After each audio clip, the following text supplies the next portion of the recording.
દર્શક મિત્રો, સ્વાદની સફર એવા વાનગી શોમાં આપ સર્વેનું હું કૃતિ સરૈયા હૃદયના ઉમળકાથી હાર્દિક સ્વાગત કરું છું. દોસ્તો, વાનગીના રસોડેથી આપણે ડેલી અલગ અલગ વાનગી શીખતા હોઈએ છીએ અને આજે પણ એક અલગ વાનગી આપના સુધી પહોંચાડવાનો અમે પ્રયત્ન કરીશું. ટાઇટલ સ્પોન્સર્ડ બાય એલજી બાંધાની હિંગ, essence of authentic taste since 1894, co-presented by Varmora homeware and mother's recipe પ્રાઇમનો સ્વાદ. દર્શક મિત્રો, આપણે જ્યારે નવી વાનગી બનાવતા હોઈએ ત્યારે આપણને એવો ડર હોય કે મારાથી આ વાનગી સારી તો બનશે ને, પણ આજે જે વાનગી અમારા મહેમાન આપના માટે લઈને આવ્યા છે ને, એ વાનગી પહેલું તો એકદમ ઝડપથી પણ બની જાય છે, એકદમ ઇઝી છે અને બધાને ભાવે એવી વાનગી છે. અને આપણા મહેમાન કે જે જ્યારે પણ વાનગીના રસોડે આવે ને એટલે યાદગાર પળો ઓટોમેટિક સર્જાતી હોય છે. તો ચાલો આપણા મહેમાને પણ મળીએ અને કરીએ છીએ આપણે આજના શોની શરૂઆત. દર્શક મિત્રો, આજે ફરી એકવાર વાનગીના રસોડે આપણા મહેમાન તેમજ આપણા સદસ્ય પણ હવે કહી શકીએ છે. તો સૌથી પહેલાં તો જિગીશાબેન, આપનું ખૂબ ખૂબ સ્વાગત છે. Thank you. તો આજે તમે પનીર પોપ્સ લઈને આવ્યા છો. તો સૌથી પહેલાં આના વિશે જ આપણે વાત કરીએ. ચોમાસાની સિઝન આવી રહી છે, બરાબર, અને જલ્દી ભજીયા ખાવાની ઈચ્છા થઈ જ જાય. તો એક ઝપટું પડે ને એની સાથે ભજીયા યાદ આવી જાય. રૂટીન ભજીયા ખાઈને કંટાળ્યા હો તો આ કંઈક નવું છે એ આપણે ચોક્કસ બનાવતા એનું જોઈ લઈશું. તો સૌ પ્રથમ ઇન્ગ્રેડિયન્ટ્સ જોઈ લઈએ આપણે. પનીર છે અને ચણાનો લોટ, રવો, લસણની ચટણી, ચાટ મસાલો. ઓકે, ડન છે. યસ. સૌ પહેલાં આપણે ચણાનો લોટ લઈશું. એ લગભગ 1 બાઉલ જેટલો છે. ઓકે. એને થોડા વધારે ક્રિસ્પી બનાવવા માટે રવો લઈએ છીએ. 1 ટીસ્પૂન જેવો છે. તમારી પાસે રવો નથી તો ઇટ્સ ઓકે, તમે એને બદલે ચોખાનો લોટ લઈ શકો છો. હવે આપણે બધા બેઝિક મસાલા લઈ લઈશું. મીઠું છે, એ સ્વાદ અનુસાર લેવાનું છે. મરચું છે, 1/2 ટીસ્પૂન જેવું લઈશું, કારણ કે આપણે જે લસણની ચટણી લગાવી રહ્યા છીએ એ લાલ મરચાંથી બનેલી છે, એટલે એ થોડું સાચવીને લેવાનું. આ હળદર છે, 1/2 ટીસ્પૂન. ગરમ મસાલો. હવે પાણી ઉમેરીને એને ખીરું બનાવવાનું છે. ઓકે. આપણે તેલ ચાલુ કરી દીધું છે.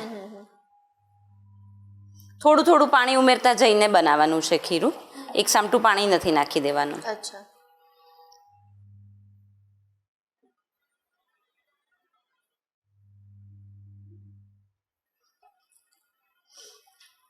પનીર છે ને એ તમે જાણો જ છો કે દૂધમાંથી બને છે, એટલે કેલ્શિયમ એનામાં સારું હોય છે, બરાબર. એ ઉપરાંત જે વેઇટ વોચર હોય ને એ લોકો માટે પનીર બહુ જ આશીર્વાદરૂપ છે, કારણ કે એને કારણે તમે થોડુંક પણ ખાધું હોય ને તો તમને પેટ ભરેલું લાગે. અને એ દૂધ ફાડીને આપણે બનાવીએ એટલે એમાંથી લગભગ જે ફેટ હોય એ બધી જતી રહેતી હોય છે. જેને B12 ઓછું હોય ને એને પણ ડૉક્ટર્સ સજેસ્ટ કરતા હોય છે કે પનીર યુઝ કરો એમ કરીને. જો આવું ખીરું બની ગયું છે આપણું, બરાબર છે. હવે પનીરના મેં પીસીસ કરેલા છે. ઓકે. એને એકદમ નાનો કટ આપવાનો છે, લાઈક ધીસ, બરાબર. અને એને આમ સહેજ ખોલી અને અંદર લસણની ચટણી લગાવવાની છે. એટલે ટેસ્ટમાં પણ બેસ્ટ અને હેલ્થમાં પણ બેસ્ટ. યસ. લસણની ચટણી તમે સમજો છો કે ભાઈ ચોમાસામાં તો લસણ એટલે વાયુ નાકર થતો હોય, ઘણાને થતો હોય છે ચોમાસામાં વાયુ, તો લસણ એને સામે રક્ષણ આપે છે. આ રીતે એકદમ સ્લાઇટ કટ, આખા નથી કટ કરવાના, સ્લાઇટ કટ આપી અને લસણની ચટણી મૂકી દેવાની છે. અચ્છા, જૈન કે સ્વામિનારાયણ બનાવવું હોય તો તમે ગ્રીન ચટણીનો યુઝ કરી શકો છો.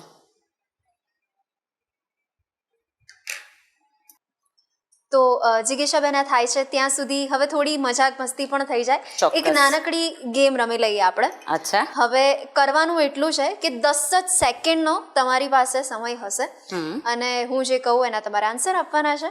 ડન. રેડી છો તમે? એકદમ. ઓકે.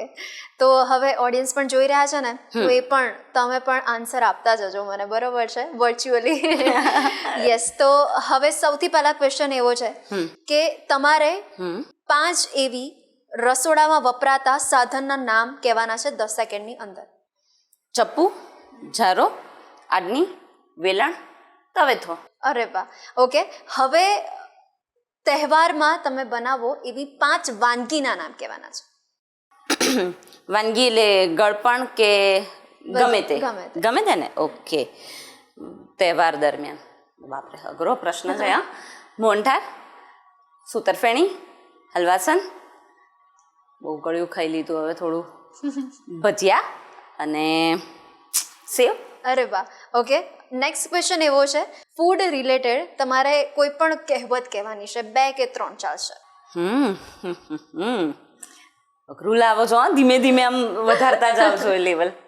સુરતનું જમણ ને કાશીનું મરણ, અને સૌથી બેસ્ટ ગોળ વિના સૂનો ગોળ વિના મોળો કંસાર, અને મા વિના સૂનો સંસાર. વાહ, એટલે હવે જિગીશાબેન તમને 100 માંથી 100 મળી જાય છે. Thank you.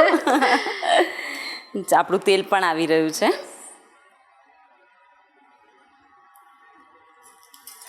તેલ ગરમ થઈ ગયું છે. આપણે આમાં સોડા નથી નાખ્યો, એટલે 1 ચમચી જેટલું ગરમ તેલ નાખી દઈશું.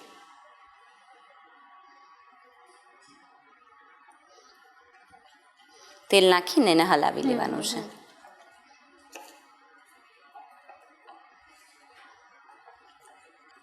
તમારા સવાલો આવતા તમારું ટેન્શન વધે. આટલું ટેન્શન તો બનાવવામાં બી નહોતું થતું મને. આ રીતે આપણે બધાને કોટ કરી લઈશું ચણાના લોટના ખીરાથી અને ફ્રાય કરી લઈશું.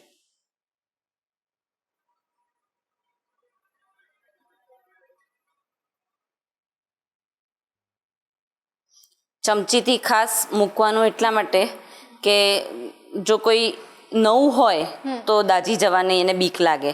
બિલકુલ. જ્યારે આ ચમચીથી મૂકે એટલે બિલકુલ સેફ અને ગંદુ બી ના થાય. Yes yes. તો જિગીશાબેન, આજે મોન્સૂન સ્પેશિયલ તમે વાનગી બનાવી રહ્યા છો, એટલે તમને એ પણ પૂછવા માંગીશ કે હવે તમે આજે ભજીયા જેવું તો ટ્રાય કર્યું, પણ આ સિવાય એવી કઈ તમે મોન્સૂનમાં વાનગી ટ્રાય કરો છો કે એ બનાવો ને એટલે તરત તમને બાળપણની યાદ આવે? બાજરીના લોટના વડા. અચ્છા. એ જ્યારે બને ને ઘરમાં એટલે એની એ તળાતા હોય ને એની જે સુગંધ હોય ને, અને બહાર વરસાદ પડતો હોય એટલે આમ એમ થાય કે ક્યારે જલ્દી ઉતરે ને ક્યારે જલ્દી ખાઈએ. બિલકુલ.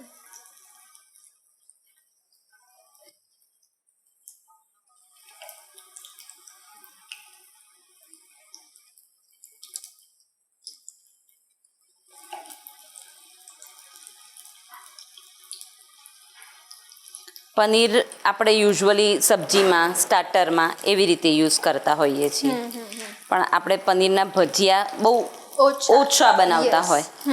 જ્યારે આ રીતે તમે બનાવશો ને તો મસ્ત મજા આવશે, બધાને મજા આવશે. એક તો કંઈક નવું ખાવા મળે. રૂટીન ભજીયા, મેથીની ભાજીના ભજીયાને અલગ લાગે કંઈક, એના કરતાં કંઈક અલગ લાગશે.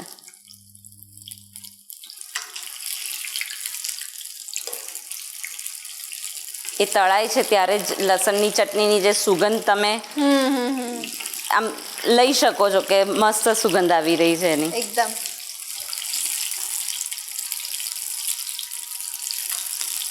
આમાં ખાસ ધ્યાન રાખવાનું એક જ કે ખીરું જે છે એ બહુ રની ના, એકદમ ઢીલું ના થઈ જવું જોઈએ.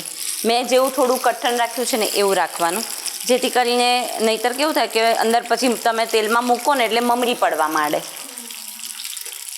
આમ તો એ મમરીની પણ મજા કંઈક અલગ જ હોય છે. ઘણા લોકો મારા જેવા હશે ને જિગીશાબેન, કે ભજીયા તો એમને ભાવતા હશે પણ સાથે મમરીને સાઈડમાં અલગ કરી લેવાની ને પછી શાંતિથી બેઠા બેઠા ખાવાનું. 100% સાચી વાત છે.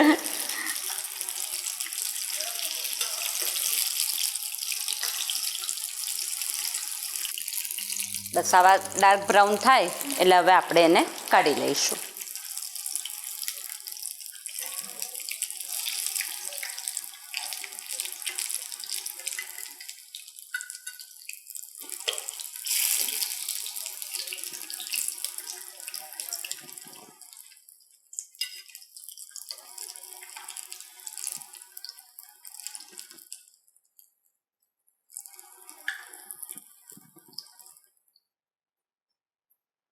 અને આપણે ઉપરથી ચાટ મસાલો ભભરાવીશું. આપણે સર્વ કરી દઈશું. યસ.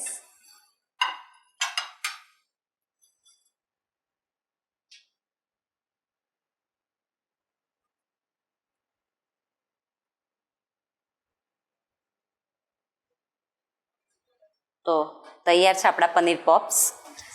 પનીરની તાકાત અને લસણનો સ્વાદ, વાહ. એટલે જોરદાર વરસાદ.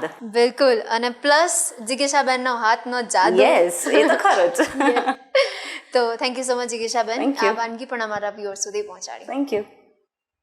તો દર્શક મિત્રો, જિગીશાબેને કહ્યું એ જ પ્રમાણે કે જો ધોધમાર વરસાદ વરસતો હોય અને બાલ્કનીમાં બેઠા હોય, એક હાથમાં ગરમા ગરમ આપણા પનીરના ભજીયાની થાળી હોય અને સાથે મિત્રો હોય, પરિવાર હોય અને આવી જમાવટ જો હોય તો ખરેખર મજા પડી જાય.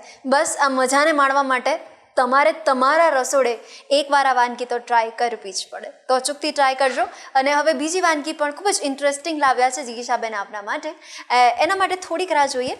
મળીએ નાનકડા વિરામ બાદ. પનીર પોપ્સ બનાવવાની સામગ્રી: પનીરના ટુકડા, લસણની ચટણી, ચણાનો લોટ, રવો, મીઠું, હળદર, લાલ મરચું, તેલ.